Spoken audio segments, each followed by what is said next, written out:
Next is Tina Barrett. Barrett? Yep. And on deck is Brennan Griffin, and you have 3 minutes. Thank you. Hi, my name is Tina Barrett. I live in District 7. I would like to address some of the fears about increasing density with Code Next by using an example of a lot in Rosedale, which is my neighborhood. This lot cost about $360,000, and it had a 1930s home on it. It was torn down and then had a house with a separate ADU built on the existing lot. At this point, those opposed to density would claim the developer is taking away existing affordable housing.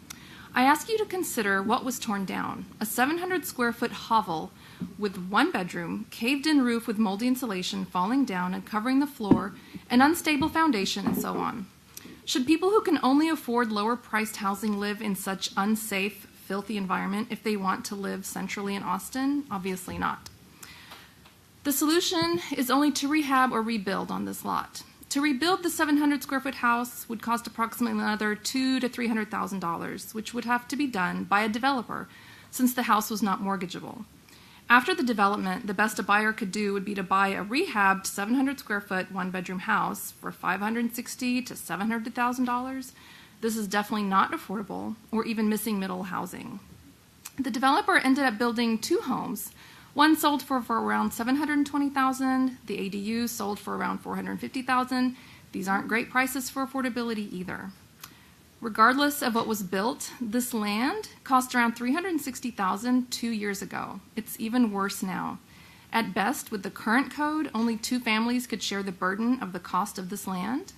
Let's consider what would happen if the developer could have built 4 or 5 units there.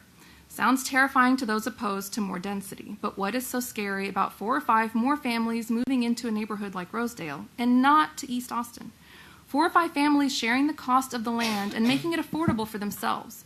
4 or 5 more families moving to Rosedale and not to the far suburbs, which would require them to get on Mopac or I-35 and drive everywhere they go, making traffic worse. 4 or 5 families would find new neighbors and start walking to the amenities of a highly walkable neighborhood. How is this destroying neighborhood character? How are these hypothetical families any less deserving of a life in Central Austin? Is it because they didn't buy 20 years ago? Is it because they don't make enough money to afford it now? Are we really going to be a city that forces these people out to the edges, or worse, force them to displace even lower income families trying to make it in East Austin? I hope as you consider Code Next, the answers to these questions will be as obvious to you as they are to me, that Austin is a city for everyone. Thank you. Okay, thank you very much.